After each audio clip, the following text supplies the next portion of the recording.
I'm George Gruhn here at Gruhn Guitars, December 4 for another weekly question and answer session.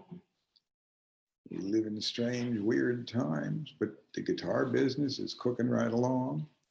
In fact, so far for this year, companies like Martin, Fender, Gibson, Taylor, although they had to shut for a while, are cranking along remarkably well now and report that orders are at all-time high.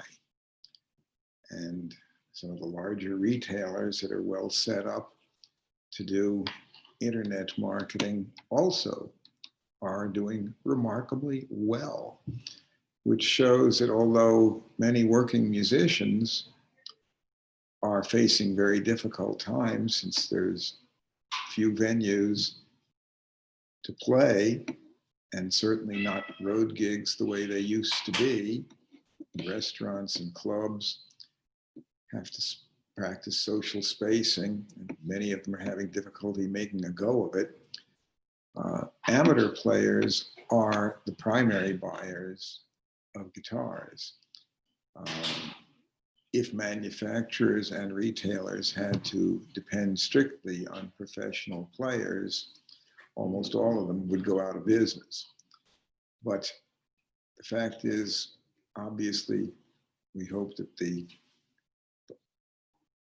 vaccines, which are right there on the horizon in the UK, ready to start within days of giving people those immunizations, and in the USA this month for a fair number of folks as healthcare providers, and the rest of us hopefully in the near future, things will be looking up again for our musician clients and for us all to feel safer, because regardless of whether we are financially on sound footing or not, for us to be on sound footing and feel secure about our health, we need that vaccine.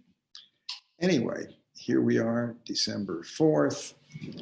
And I'd like, just at the start, we've had a number of people ask about stainless steel frets.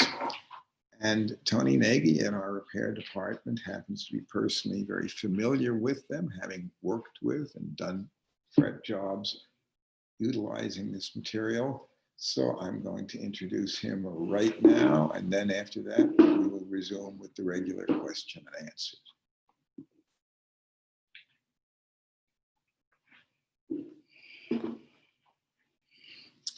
Well, George has asked me to speak a little bit about the stainless steel frets, because I know actually people ask about them regularly because they kind of wonder,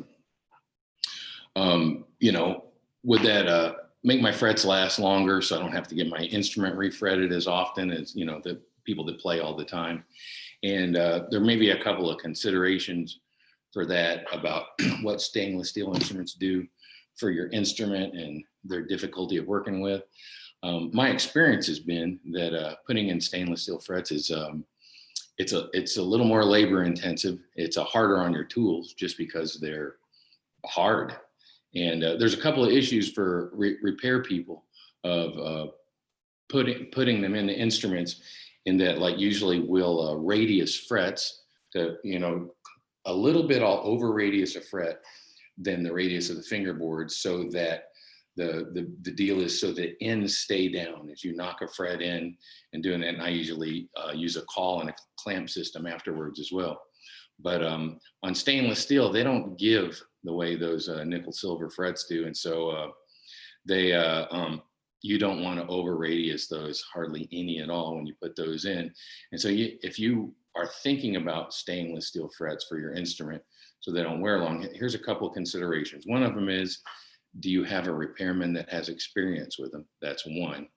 And another is, it actually will change the tone. It's been my experience that they'll brighten the sound of your instrument from the standard fret wire. And so you may want to reconsider putting in stainless steel frets in your maple fingerboard Telecaster, because it's it's going to be quite a sizzly little sound. Might take your head off. So I've noticed, guys, it works great. You know, every once in a while you'll get a Les Paul that's a little dark or something, and when they refret it, they'll put stainless steel in that, and it'll make it a little clearer and brighten it up. So to recap on that, basically it's harder to work with. You need to have somebody that has the experience with those materials.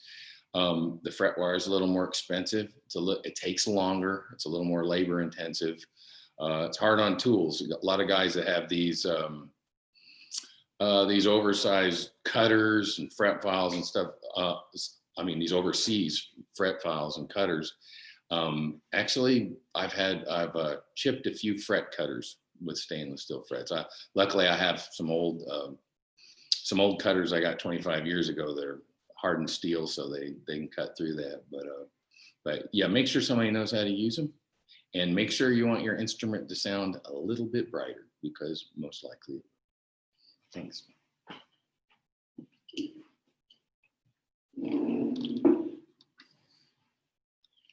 All right, back into the question and answers from a variety of people. Todd Johnson asks, in your opinion, could you do a tonal breakdown of some of my favorite woods, Madagascar versus Amazon versus Guatemalan, as compared to Brazilian rosewood, and also Honduran mahogany versus Sinker mahogany?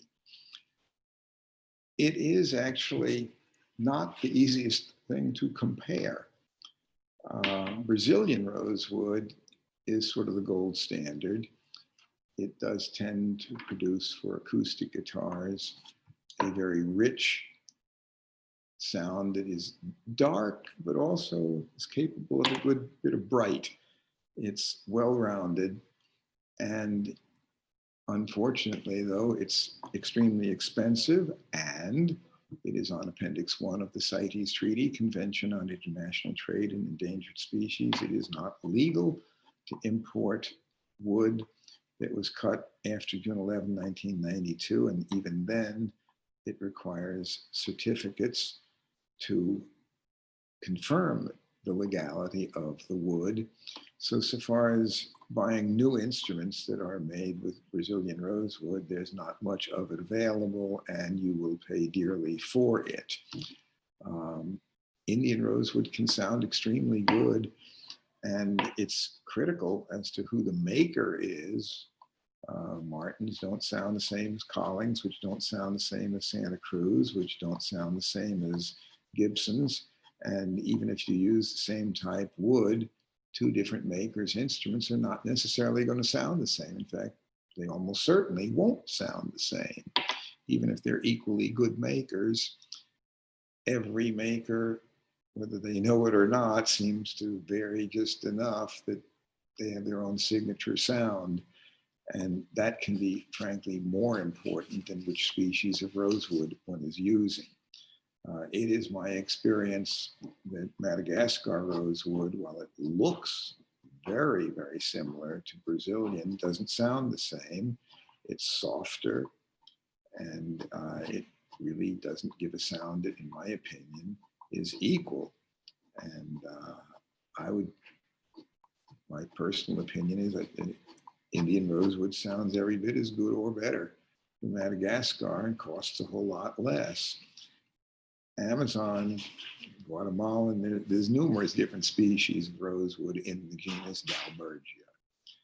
And there's also other woods, such as the so-called Bolivian rosewood. It's not even quite a true rosewood. It's Palfero, and Honduran rosewood, Guatemalan rosewood, which actually can also interbreed and hybridize. So the differences in sound are, as much as anything, in the marketplace based on physical appearance rather than sound alone.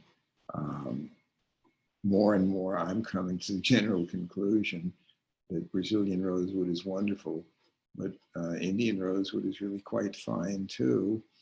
And I do not find that, in my opinion, The difference in tone between some of the other rosewoods is necessarily something that's dramatic.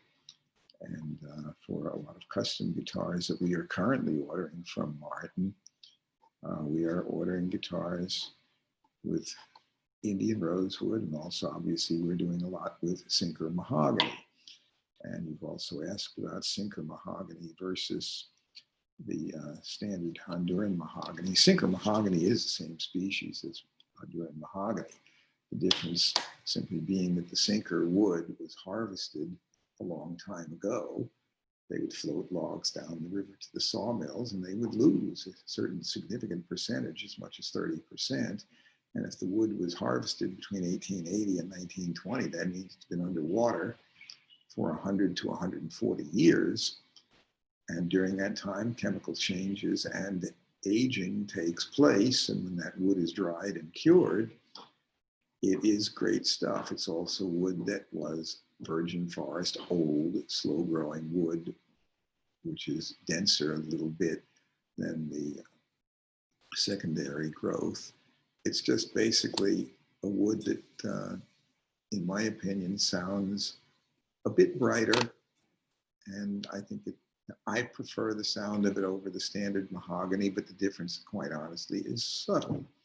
But when combined with non-torrefied, naturally aged Adirondack spruce, the combination of Sinker mahogany and Adirondack spruce is very notably great. And they are some of my favorite guitars. But non-torrefied, naturally aged Adirondack or good quality European spruce is stuff that is quite remarkable in what it can do. And the right spruce, when combined with good quality mahogany or good quality rosewood, can produce remarkable results. If you take great rosewood and great mahogany and combine it with lesser quality spruce, the results are much less remarkable. Plus, who makes the guitar and the skill of the maker is really critical. Great wood utilized by an unskilled builder does not produce great results. First and foremost is design. If you have a well-designed instrument, even with mediocre wood, it will sound better if it has decent craftsmanship than an instrument that has magnificent materials but a poor design. The specifications of the instrument are set by the maker. How thick the top is, how thick the bracing is, the bracing pattern. There's so much that goes into building a guitar, so many variables, that the wood is only one of many variables that are controlled by the maker. When you combine great design with great craftsmanship and great materials, the results can be wonderful. But the fact is, there are instruments made by great makers who are using not necessarily the best of materials, but still a great design and fine craftsmanship, and the results can be remarkably good. That counts more than just the species of wood. There's also no question some types of wood are prettier than others. And Brazilian rosewood is beautiful. And there are examples of Madagascar rosewood, Guatemalan rosewood, Cocobolo, a variety of other rosewoods. Some of them are really very spectacular looking, usually more spectacular looking than the Indian rosewood. But Indian rosewood, so far as stability and sound, is actually a very fine wood. And in many cases, to my ear, is better than some of the alternatives that actually bring more money because they have beautiful grain. Gray Tony, I have a 1975 Mossman Great Plains model and the top finishes checking. Should I consider refinishing it or just leave it alone? The answer is always, in this case, leave it alone. If it has original finish, finish checking does not hurt the stability of the instrument. It does not hurt the sound of the instrument. It's part of normal enough aging. Although if you have had it in extreme temperature, especially cold, and then suddenly bring it into a warm room, the finish can check. And that may be disappointing to look at, but leave it alone. It's part of what your instrument is, and if you refinish it, the value will be less. Even if you do a great job, it'll cost you money to make your guitar worth less, and it usually ends up not sounding as good. So leave it alone. Chuck Walton, what is your opinion of the Japanese-made velour mandolins? They aren't Japanese, they're Chinese. And bang for buck, they're very good, but they're not particularly expensive. So you get what you pay for. But bang for buck, they're actually quite good. And they make a variety of models. And they're upper level models, while still budget instruments, sound decent. And you can certainly learn on one. And for that matter, especially if you're playing into a microphone, they can sound pretty good for that way. But are they inspirational to play? In my opinion, nope, not especially. But again, you get what you pay for. If you're buying something for a few $100s, there's no reason to expect it to sound like an instrument that costs tens of thousands. Chuck Dennison is asking about my opinion of Chinese imitations of Gibson and Martin on eBay. I guess there's two categories of imitation. There are things that have a brand name that is not Gibson or Martin, but are still closely modeled after one. And for the most part, that's legal, although Gibson now is disputing some things on body shapes and even inlay patterns. And these lawsuits with Gibson are sort of up in the air at this point. There are suits pending. So we'll see what develops with that. But there are also instruments that are downright forgeries.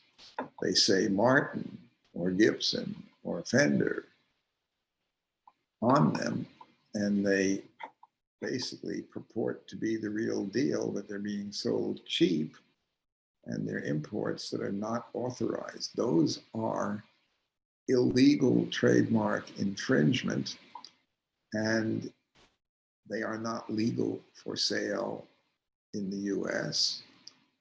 And if a dealer sells them, he can be prosecuted. And in general, the quality on them is nowhere near as good as on the originals.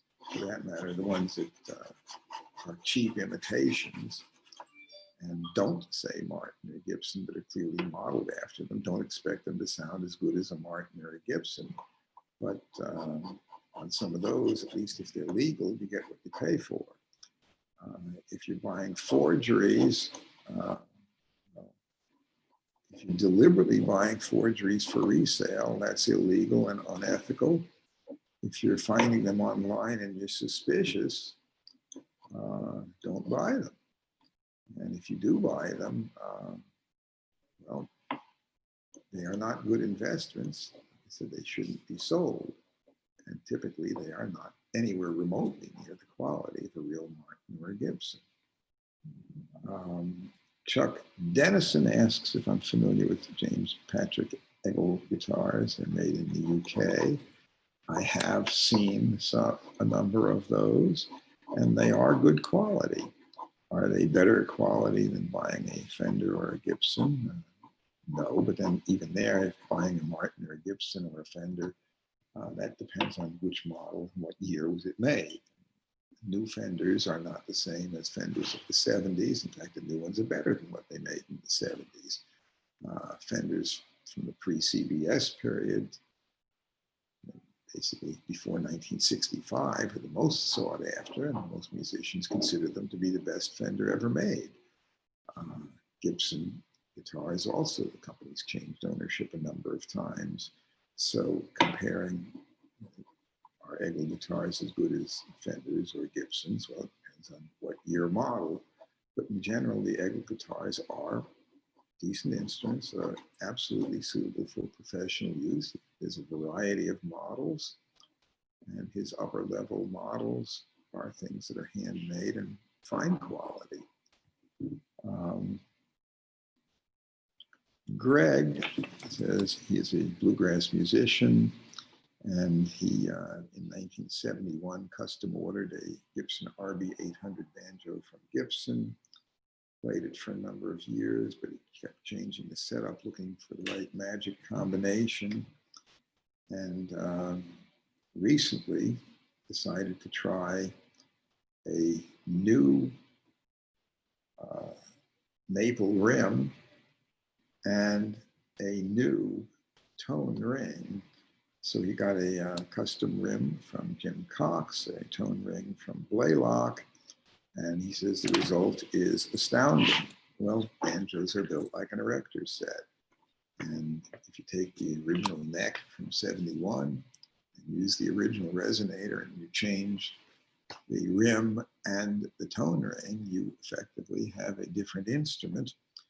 But you can also save the original components and put it back together again the way it used to be if you wish. And the fact is, yes, you can change the sound of an instrument. You can do the same with Fender guitars that are built like an erector set. But it's, if you have the original real deal, pre-World War II Master Tone, you don't do that. If you have a pre-CBS Fender, don't do that. But if you have a modern instrument and you have interchangeable parts, no problem. You can do that. But don't throw away the original parts. Don't make any changes that irrevocably alter the instrument, or you can't convert it back. Ed has a question. Does the thickness of a nitrocellulose finish on an acoustic Gibson or Martin affect the overall tone and aging process of the wood? I've watched a luthier at Gallagher Guitars War Trace spray-on finish and asked Don Gallagher how he determined the finish, whether the finish was thick or thin enough. He said it was by his experience and knowledge. Are the modern nitrocellulose finishes made of the same materials as in the 1940s and 1950s? And some history of acoustic finishes would be appreciated. Well, the fact is, yes, nitrocellulose lacquer is something that Martin has used since 1926, and Gibson started at about the same time using lacquer rather than varnish. Martin, prior to 1926, was using French polish, which is a hand-rubbed shellac-based finish. But there's shellac, there's varnish, there's lacquer, and there's acrylics and polyurethanes and a variety of other finishes. And even within the nitrocellulose lacquer, the formula and the solvents used with them in the 1940s and 50s wouldn't pass the EPA regulations now. So the end result is, yes, it's nitro, but is it the identical formula that they had in 1935? No. And does it sound exactly the same? No. Does the finish impact the aging of the wood? I think that's a separate issue. The wood does its own thing and the finish does its own thing. But the finish does outgas the solvents over time, and it does cure and change chemically over the years. But classical guitar builders rarely use lacquer. They typically still are using French polish. And, but most finishes on high-end acoustic guitars today, steel string, are typically lacquer. For classicals, typically French polish.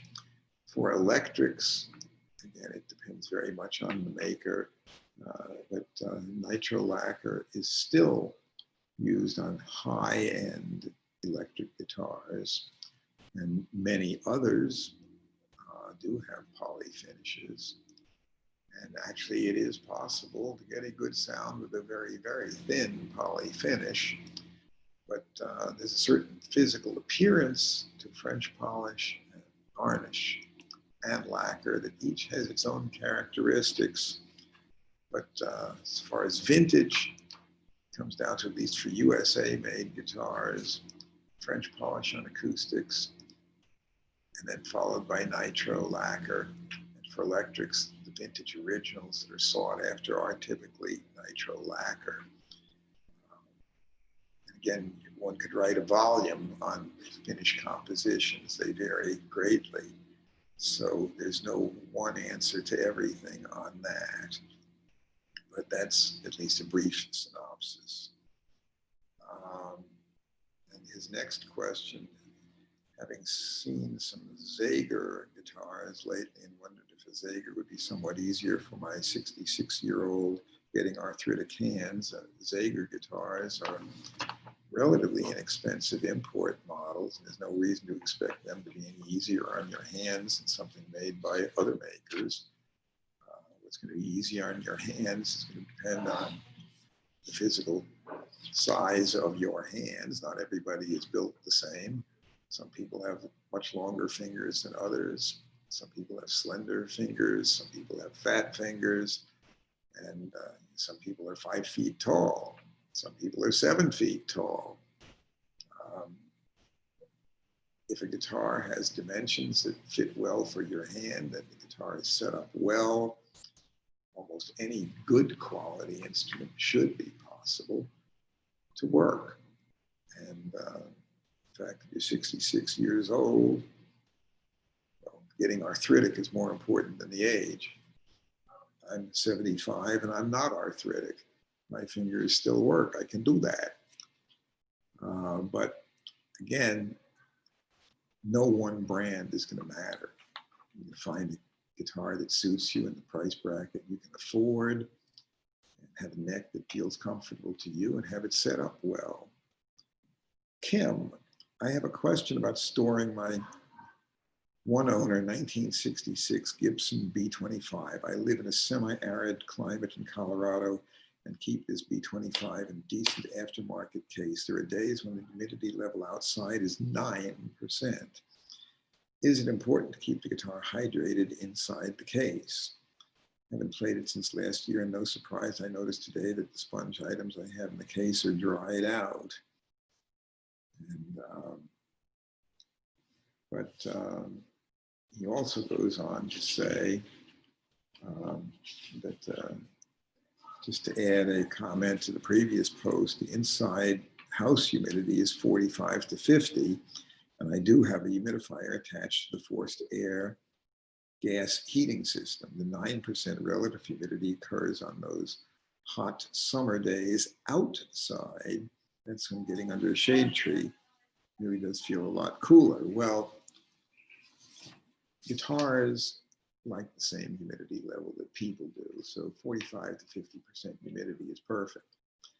And in the winters, when most people have trouble with too low humidity, because you're bringing in the cold air from outside that has virtually no moisture in it, and bringing it up so that when you warm it, the relative humidity is no more than that in the middle of the Sahara Desert. But again, if your humidity in the house goes below 45 to 50, it's best to humidify. And usually my recommendation is a whole home humidifier set up right onto your heat and air system. Otherwise, you're going to have to be checking it daily. If you have a guitar sitting in its case and you have an in-case humidifier, that may work for a few days inside the case, but it certainly won't work well when you take the guitar out. And if the humidity is 9%, that's going to be bad on the guitar real quick.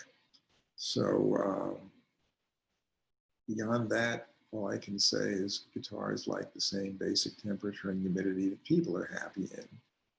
If you take it down to freezing, people would have hypothermia and might die. Guitars don't like to be frozen. They don't like to be baked.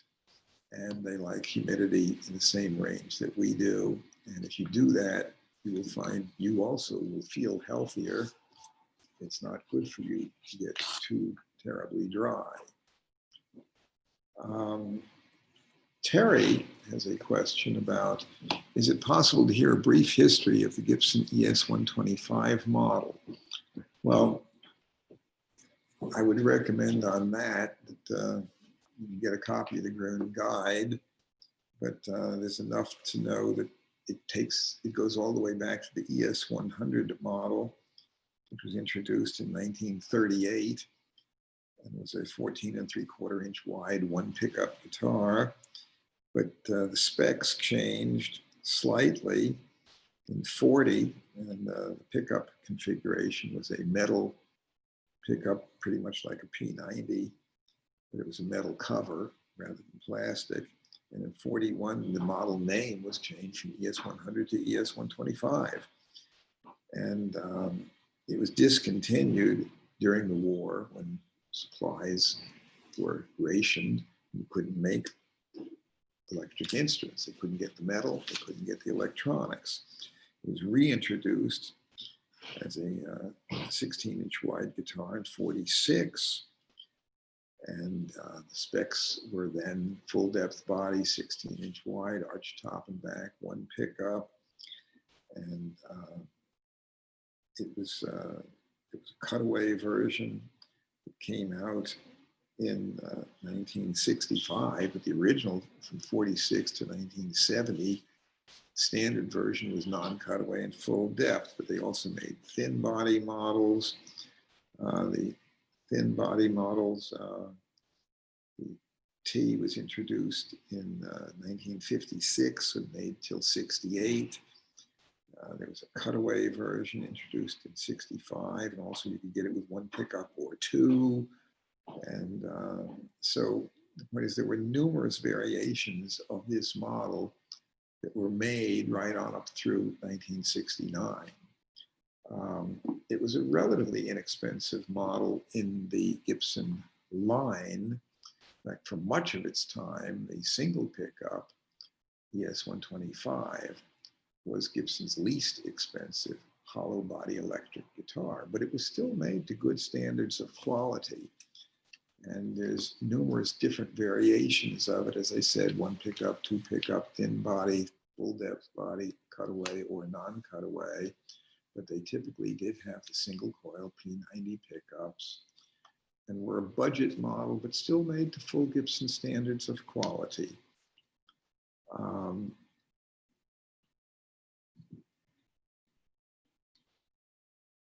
Richard asks, it's clear that your first concern about any instrument, condition, tone, playability, quality of materials and construction. But I'm sure some buyers are concerned with more cosmetic factors, design elements, elaborate inlays, or different finish colors that can be hard to find. In your opinion, these appearance factors sometimes get in the way of customers' better judgment about preferring one instrument over another? Well, the fact is, obviously, these are very significant considerations. And in many cases, the price of an instrument is dramatically impacted by how much ornamentation it may have. And people will pay double, triple, or quadruple as much for some that may be the same basic quality. In electric guitars, Gibson humbucking pickups were not better humbuckers on the higher models in the 1950s than they were on the less expensive ones with humbuckers, but they didn't make, the really student models didn't have humbucking pickups, but if it had humbucking pickups and it was made in the late 50s, it was the same quality instrument, whether it was a Sunburst Les Paul Standard or whether it was an ES-125. It was the same quality. All right, when you got the ES-125 I was talking about, the fret scale was just as good. The quality of the fret job was just fine. It was a much plainer instrument, but it didn't have the most expensive pickup. It had the P90, and typically most of the 125s were single pickup. But when people are buying fancy ornamented guitars, I don't think it's necessarily clouding their judgment. They know what they're getting. If cosmetics are something very, very critically important to them, more power to them. They'll do it.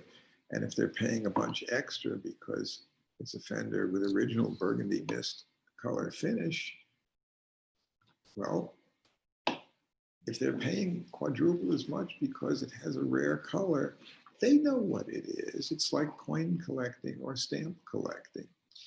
The 1914 D penny is still a penny. If you stick it, if you're using it to make change, it's no better. But if you're a collector and you have one that's in mint condition and it's collectible, more power to it. That's what collecting can be about. If you just want utility alone, you don't have to get the fanciest. But people do like bling. But also, rosewood is pretty, and it's not simply bling. Rosewood sounds different from mahogany. Maple sounds different from mahogany. And an ebony fingerboard versus a rosewood fingerboard versus a Fender, it's a maple neck that effectively has no fingerboard. It's the frets are simply applied to the neck. There's no actual fingerboard on a maple neck Fender. So that's personal preference, but people know what they're doing. Jeffrey asks, for an acoustic guitar with typical rosewood or ebony bridge and bone saddle, how is the optimum string break angle determined? I assume the greater the break angle, the more energy is transmitted to the soundboard by the strings, producing more volume. But as the break angle increases, the saddle acts as a fulcrum there by putting an increased pull or tension to the top. Would that not result in premature bellying of the top over several years? The break angle, or the height of the saddle, is only transmitting warp or tension on the top through the bridge. And bridges vary considerably from one maker to another in size and shape. But if the break angle, if the saddle is too high, it can actually put enough tension to break the bridge, but it's not necessarily going to be applying much more torque on the top. So far as each maker has their own design bridge. And even for companies like Martin, the early rectangular bridges with pyramid ends or flat ends are different spacing between the bridge pin holes and the saddle than on the later belly bridge. And there are other makers that don't use bridge pins at all, that have the strings go through the bridge, and the ball ends are not stuck through the top. And that, again, creates a whole different type of torque on the top. But depending on the distance between the bridge pins and the saddle, that will impact the break angle over the bridge, and then you have the height of saddle. But optimally, you should have some height of bridge saddle. And I can just show you a guitar. This guitar is within reach. And here is a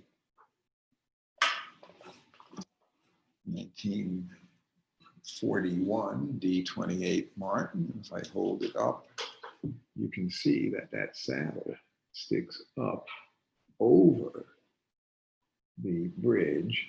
It is not flush with the top of the bridge. If the saddle is very low, that generally is an indication that the guitar really needs a neck set. There ought to be not only sufficient downward tension, but also there should be enough that you have room that you can adjust up and down a bit. But there is no one break angle that is universally the right angle, because it depends on the maker's bridge design. And also, it is a function of neck set angle and what is an optimum height bridge. If you have bridges like on the early Martins where the saddle is cut, the slot is cut completely through the bridge, rather than having a pocket also, if the saddle is too high, it's more apt to split the bridge.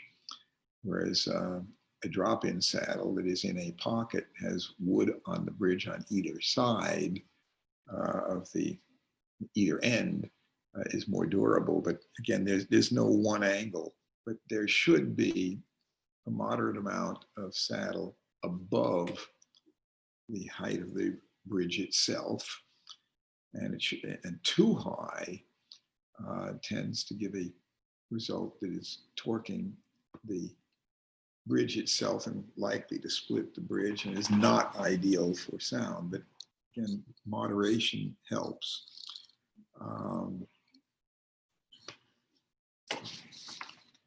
But at any rate, onward. Scott says, obviously, you get asked the same questions over and over. I've only been on once, but a few areas I'd like to ask George questions if I were to meet him. One, the Ryman. When the store was across the street, George must have met countless stars. Any particular stories where people who were exceptionally gracious or difficult? In particular, I'd like to know more about the Johnny Cash show that was filmed at the Ryman. Also, did Eric Clapton purchase Blackie from you or Showbud? The real story has bothered me for years. Well, Clapton is one of the people that I met because of the Johnny Cash TV show in 1970. I also met Johnny Cash, Homer and Jethro, Joni Mitchell, Crosby, Stills, Nash and Young. It just goes on and on as far as the number of people I met through that show. Clapton bought 4 Stratocasters from me, but he also went down around the corner on Broadway and went to Showbud, and he bought several bodies and necks and electronic harnesses. And later, he and his techs put together Blackie, and it's never been very clear exactly which components from which pieces really ended up in Blackie. And Eric didn't personally assemble that. Basically, that was his text. And there I can only say that I strongly suspect at least that some components of Blackie came from his visit. And over the years, we met an awful lot of people on Broadway, but the fact is we still meet an awful lot of people right here. Right now, the Opry, of course, has been at the new Opry House since mid-1974. So being on Broadway didn't get me as many people from the Ryman, but again, people who come to Nashville, if they're interested in guitars, we're only 2 miles away from the Ryman now, they can come if they want to. And we still see plenty of celebrity players. Celebrity players are important, but so is everybody else. Some of our best customers are not celebrities, which is just fine by me. Next question from the same person, weight of guitars. Everyone seems to believe that light is the new right. This has been also emphasized by maybe the greatest slide player ever, Derek Trucks. He says the lightest guitars always sound the best to him. Well, that depends on what kind of guitar it is. But the fact is, in the 70s, a lot of people thought that heavy was great. They wanted densest possible wood. They even experimented with granite bodies. They were so heavy you had to have a stand to have it on because you couldn't put it on a strap and play it. But they used brass hardware. Now people want much lighter weight, and they feel that it gives more character to the tone, more dynamic range, better sustain. The fact is, in general, I feel that lightweight guitars are great, but on an acoustic, lightweight is not always everything. You can make them too light. And there are guitars that I feel would certainly be better if they had more weight. Even on violins, it's well known that if you thin the top down too much, it won't project well. It may sound loud under the player's ear, but it won't project across the room or to the top of the balcony. The finest sounding old Martin guitars from the 1930s are not the lightest weight. The lightest weight Martins earlier also were braced for gut strings prior to the mid-1920s. Virtually everything Martin made was braced for gut rather than steel. Those are much lighter weight, but if you put steel on them, actually they don't sound as good with steel as some of the later ones that are built a bit heavier. There is an optimum weight and a ratio of massive top to massive bracing. And also a rosewood back is going to weigh a lot more than a mahogany back. And I've shown several times a Polonia wood guitar. It's very lightweight and it sounds real good, but light is not everything. It's also the thickness of the top may be light, but having a light back and sides on an acoustic is not necessarily better, but then it depends on the material and the skill of the maker, and there's a whole lot of different formulas that can result in still having a really good instrument. But just light for the sake of light is not necessarily where it's at, but lightweight, solid body guitars typically really do sound good. Lightweight swamp ash, to most players' ears, sounds better than heavyweight of the same species. And but with rosewood, dense rosewood can be real good stuff. It depends what dimension you use, but the lightest weight wood for back and sides on an acoustic is not necessarily better, and too thin a top on an acoustic is also, you can get too thin for optimum sound.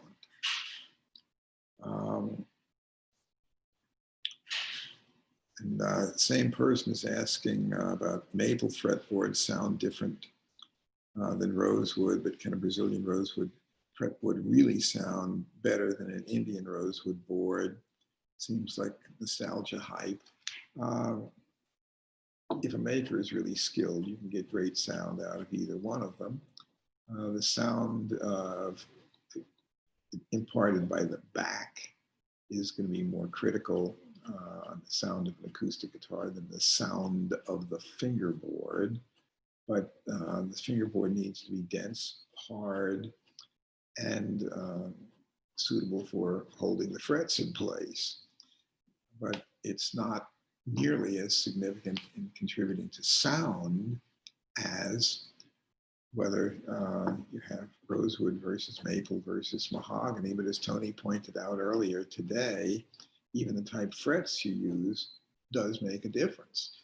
Stainless steel frets do give a different sound than nickel silver frets. So almost everything you alter does to some extent change sound.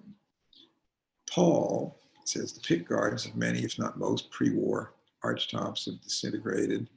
And in the case of some manufacturers, Gretsch and Angelico spring to mind, the binding has also been inflicted by plastic rot. Frets wear out and have been replaced, and sooner or later, tuners cease to function as intended. Most flat tops will eventually require a neck reset if they are to remain playable. It seems to me that with many vintage acoustics now 80 plus years old, the time has come for collectors to readjust their expectations to include instruments that they may have passed over at one time. Indeed, it's interesting to compare the vintage guitar market to that of collectible violins, many of which will have undergone numerous repairs and alterations, yet still change hands for several million US dollars. Yes, there is truth to that. And the quality of repair work is really critical. If you do a really fine neck set, the value of a guitar is not diminished if it needs a neck set to play properly.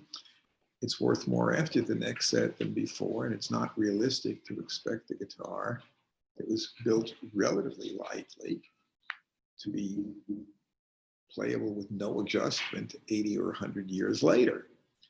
Things do move a bit and need to be adjusted. Tuning gears don't wear out as quick as you might think, but if they do, sometimes they can be repaired, and sometimes you may want to find another original set same model tuner, or one that is a close enough replica that it can be installed without having to drill any new holes at all.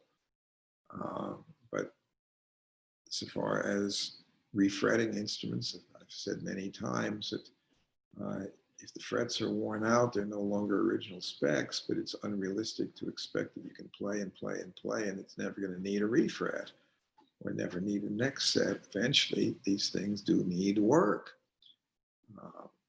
I've been in business for almost 51 years now. When I opened up my shop in 1970, 30-year-old guitar was 1940. Even then, we knew that those acoustics needed neck set, fret work. Braces might be loose, bridges might be cracked. Things needed work. And if all that repair could do would be to reduce value, then I could free up 6,000 square feet of space upstairs and get rid of 8 people. The fact that I still keep them is an indication that I think they're valuable and that we need them. But he has a second question. It says, this leads me to second question. What will become of less collectible models if and when the binding and other plastic components decompose? Will guitars like Gretsch Single Anniversary simply disappear from the marketplace once the cost of restoration outweighs the instrument's resale value? And that is a problem. On something like a D'Angelico, binding rods costs $3,500 or so to redo it. No problem. We can do that because the guitar is worth a whole lot more than that. But if you have a guitar that is worth $2,500 to $3,000 and it's going to cost equally that much or more to fix it, it may not get fixed. And some of those guitars built with plastics that decompose and other materials that cause trouble as time goes by, you can indeed end up with an instrument that is economically simply not practical to fix. And that is a serious concern. But the answer to your question is yes, some pieces may disappear from the market.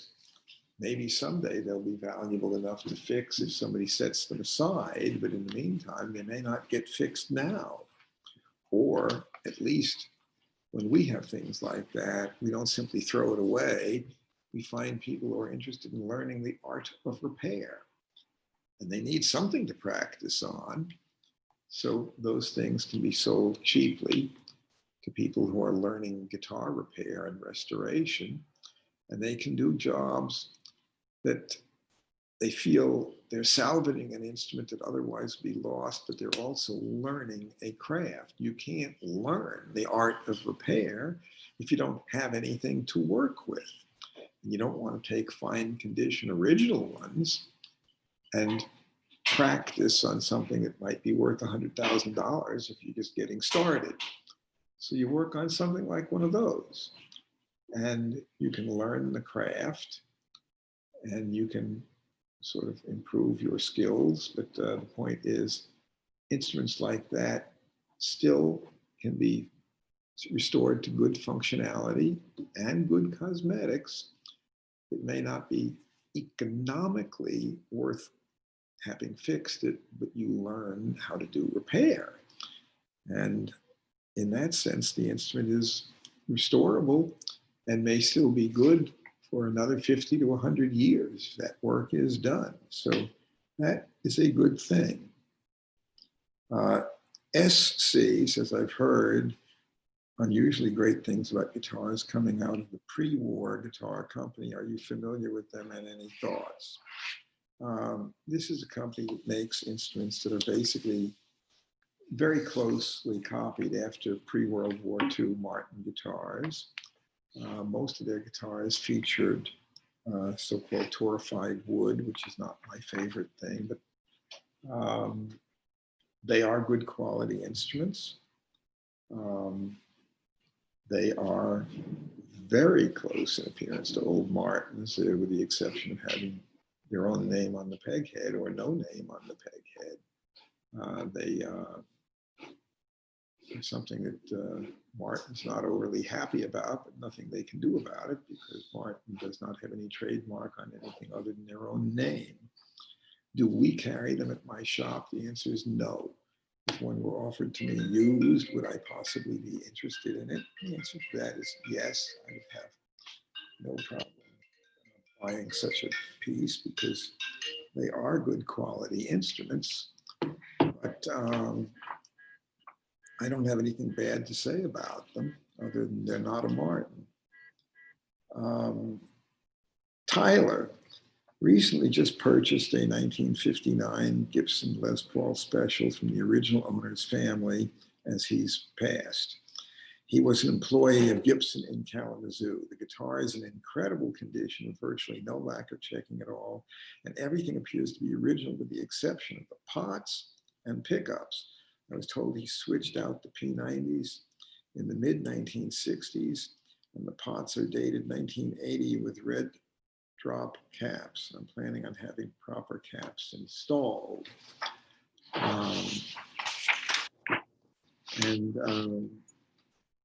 My question is, would you suggest just leaving the pickups and caps or sourcing electronics from 1959? Also, were the pots in 1980 of less quality, and how should I expect these changes to affect the value of the guitar? Well, it looks great in the photos. And the fact is that, unfortunately, those parts are not as good as the originals, but getting originals from the 1950s, if you have a 59 guitar, which is what this appears to be, a 1959 Les Paul Special, it is certainly devalued, but getting original 1959 components is going to be difficult. You can buy new pots that are better quality than the 1980 pots that are installed. It was a common enough thing at Gibson. The pots were scratchy, you put new ones in. They didn't really pay much attention to that, especially in 1980. People weren't as much into that. Now they are, and people realize that the pots do matter. The pickups certainly matter, but getting original 1959 components is going to be tough. If you have early 60s pickups in it, they're going to be pretty darn close to the pickups that were original. But if they're pickups that are much newer, like but he said mid-60s, the mid-60s pickups were still pretty close. I'd probably leave them alone, and you could just you can buy older pots, or you can buy new high-quality pots to the right specs, and they'd be better than the 1980. But it was perfectly standard at Gibson before guitars were considered highly collectible that they would just change out everything. The pots are a little scratchy, you replace them. There's a little bit of corrosion on the pickup poles, you just replace them. They did it all the time. It wasn't a good thing to do in retrospect, but that's what they did then. That's not what we would do now.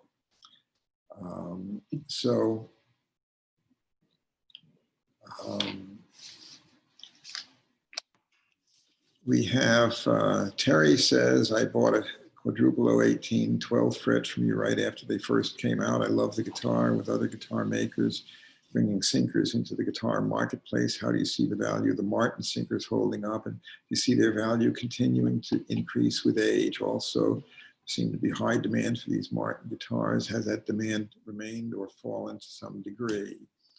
And what strings do you recommend? Well, we recommend mediums for those. You can set it up with lights, but it's a big guitar. It's wider than a dreadnought. It's longer than a dreadnought. Mediums work great on it.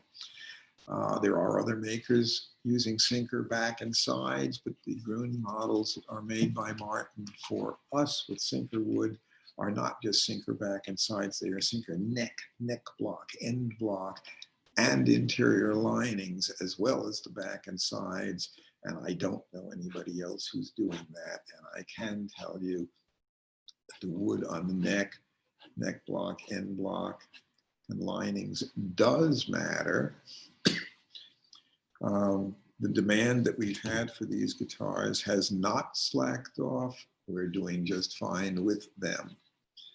And anyway, that covers our time for today. Any questions that have not been answered yet, I will get to next week. Until then, have a good one.